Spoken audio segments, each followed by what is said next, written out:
Welcome to Climate Action News One-on-One, brought to you by We Don't Have Time. This new series focuses on partners and investors supporting We Don't Have Time. And next to me here in the studio, I have a counter, and this counts down to 2030. And we need to halve our emissions of carbon dioxide by 2030. My name is Katarina Rolfsdotter Jansson. I am the host of this program.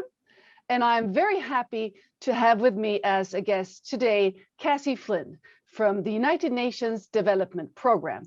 And Cassie Flynn is Strategic Advisor on Climate Change. Meet Cassie Flynn. Cassie is an internationally recognized expert on global treaty negotiations on climate change. As Strategy Advisor on Climate Change at the United Nations Development Program, she provides advice to countries on fulfilling the Paris Agreement through the Climate Promise. Last year, UNDP and partners launched the Mission 1.5 campaign to educate people about climate change solutions.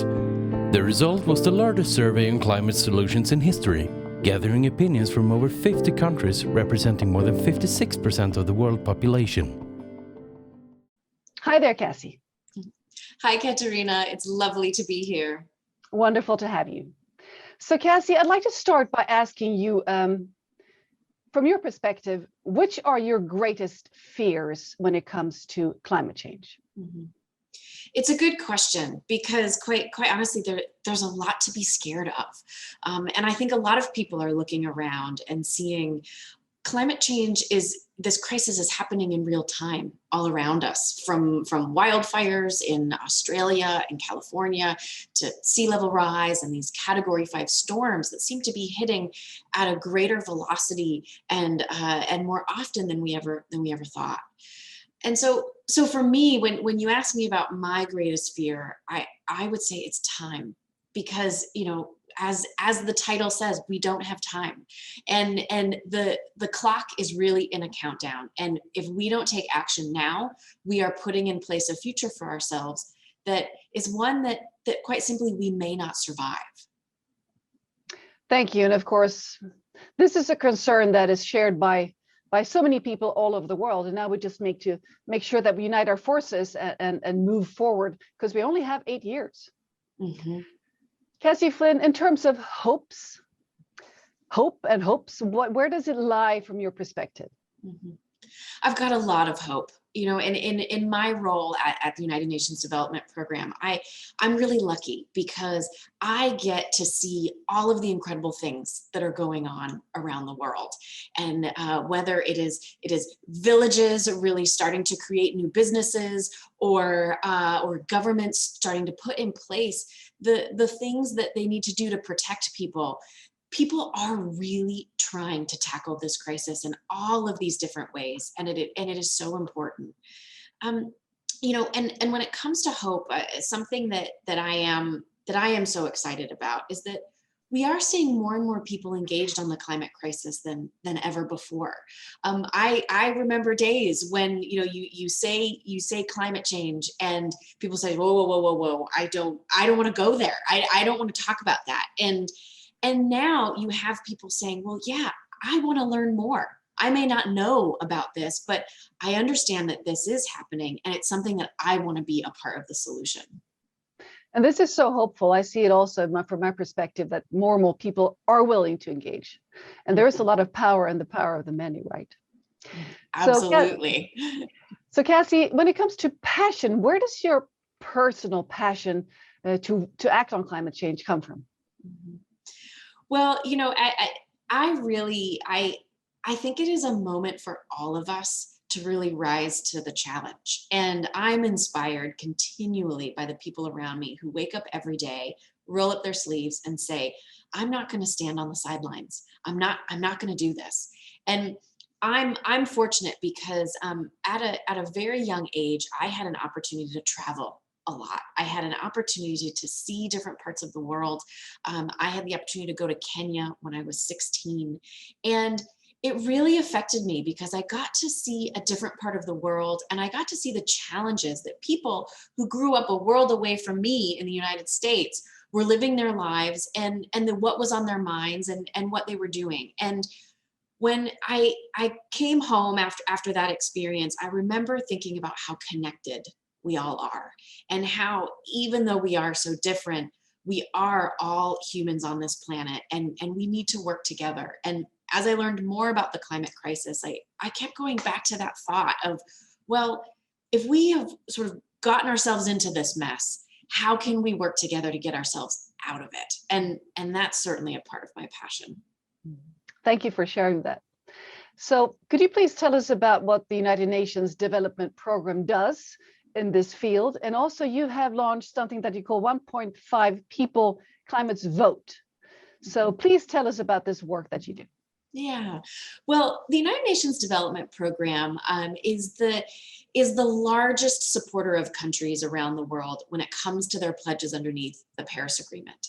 And this is a really important time as we are looking toward COP26 in Glasgow, that countries really need to show up in Glasgow with something to say about how they're going to address the climate crisis. They need to show up with their pledge. And at UNDP, we have something called our Climate Promise. And this is where we are helping countries around the world to be as bold as they can be when it comes to reducing emissions, when it comes to increasing their resilience to climate impacts.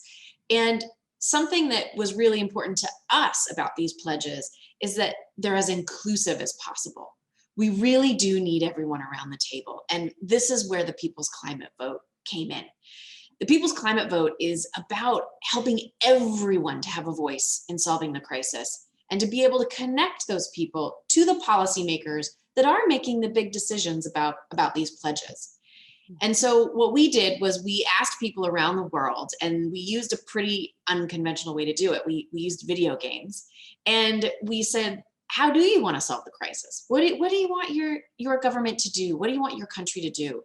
And we have compiled all of those voices, and we are creating sort of reports for world leaders to say, okay, here's how the people in Kazakhstan think about climate change. Here's how the people in South Africa are thinking about climate change. And really trying to give this voice to people that are seeing this climate crisis and they want to help solve it. Fantastic. So what is the work? I mean, how is the response from the people that you have approached been? And also, have you shared any of the input with any decision makers yet? Yeah, absolutely. So one thing that came out of this that was so interesting, and with this People's Climate Vote, it ended up being the largest poll of public opinion on climate change ever done. And so it's really given us an insight into not only how are people thinking about the climate crisis, but how they want to see it solved. And what we did was we asked people, we said, well, do you think climate change is a global emergency? And then we let people pick among 18 different policy choices across energy, transportation, protecting people, farms and food, economy, and nature. And what we found was that nearly 2/3 of people in the world think that climate change is a global emergency. This is incredible. 2 out of 3 people really are looking around and saying, yes, this is a problem. And we asked this question during a global pandemic.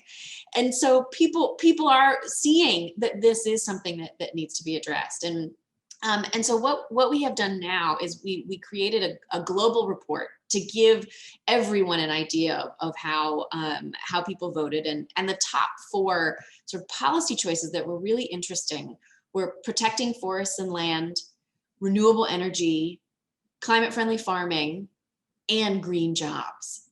And what is so fascinating about this is that is a wide scope of responses, right? That is something that you can see how people are really seeing the climate crisis and wanting it to be solved in a whole different ways. There's no silver bullet. And so what we have done now is started to really compile all of this information. We have started giving it to world leaders, and we've actually had quite a tremendous response. Everyone from the COP president to the G7 presidency, to Greta Thunberg, to all sorts of people have really responded to this, saying, yes, we do now know that there are solutions out there that do have public support very, very widely. It's fantastic work. What I followed is very inspiring. The reads and the output and the what people have been sharing also in social media about this. So Cassie, Flynn, in terms of obstacles, we do have quite a few for us to be able to reach the 1.5 ambition in Paris. Could you identify the biggest obstacles, and also maybe share your thoughts on how to take those down, these obstacles? Mm-hmm. Yeah, we have a steep mountain to climb. We need in the world right now a change at the speed and scale that really up until COVID we had not seen before.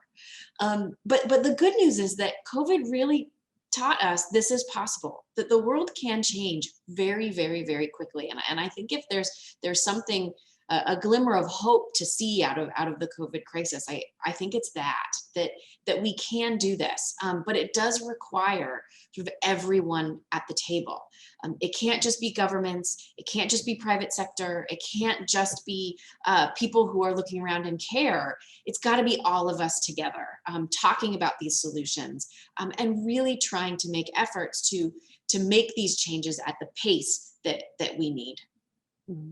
So in terms of obstacles, is there, I mean, a lot of people talk about energy transformation, food, the agriculture sector. Is there anything that you think might have the biggest leverage in terms of getting us down there to in time?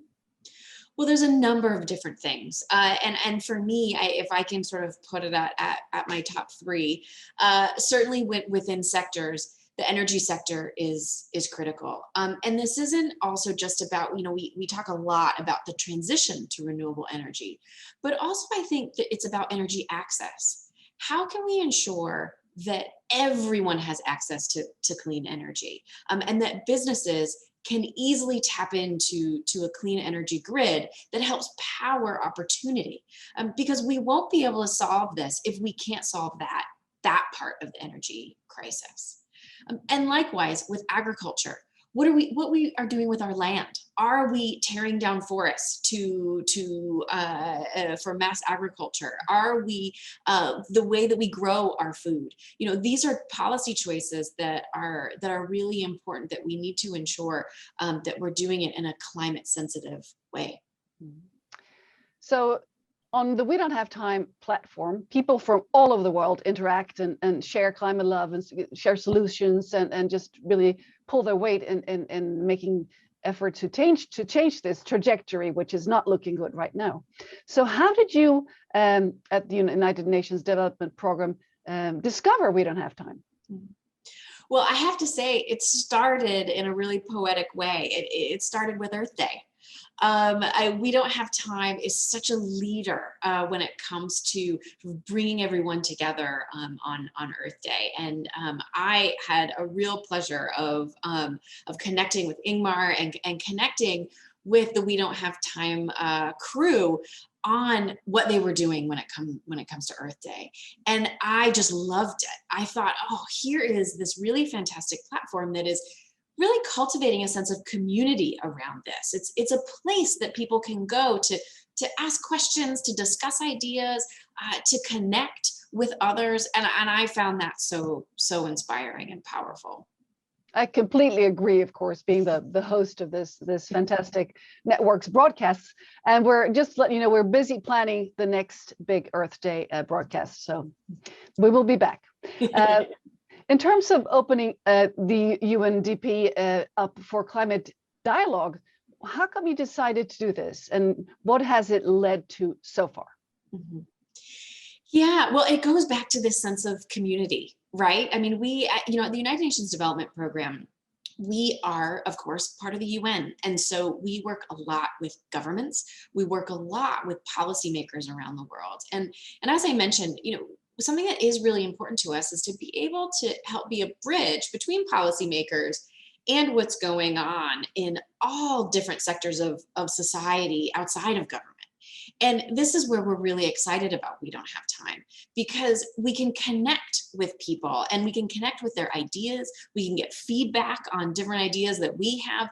And really it's a place to go to be able to ask questions, sometimes really hard questions about how these pieces really fit together and what we're doing. And we've been really pleased with the results so far.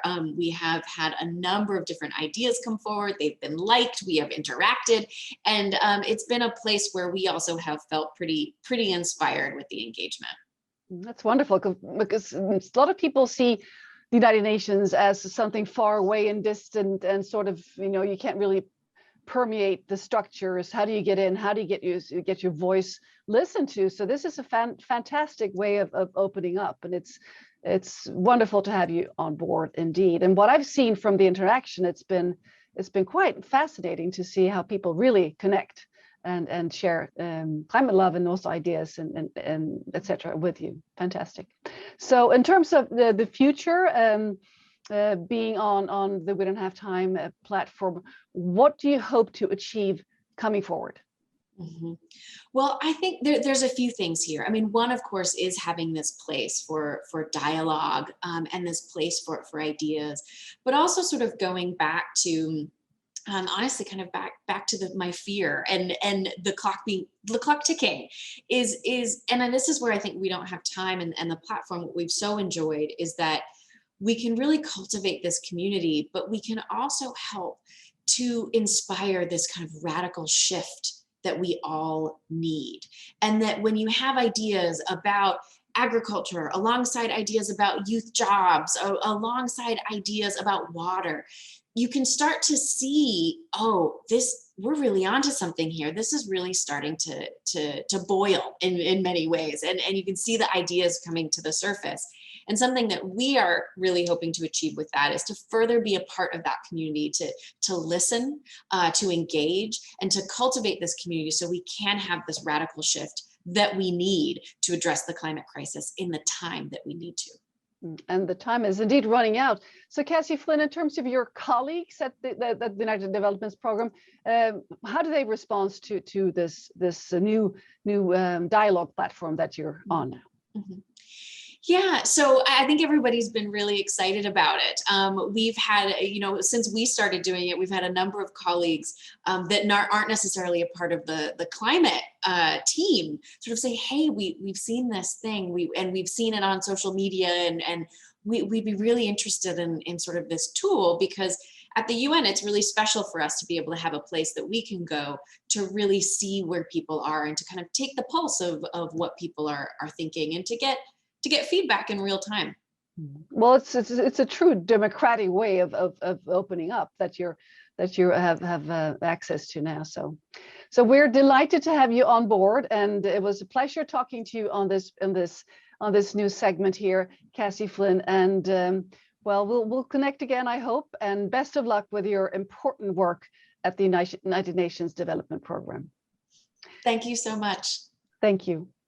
And for all of you viewers, thanks for joining in, and of course, interact with other people, the United Nations and other organizations. Give climate reviews to companies on the platform so we get this movement stronger and with a push faster so we get down on time. Thank you, and see you again on the next Climate Action News. Bye-bye.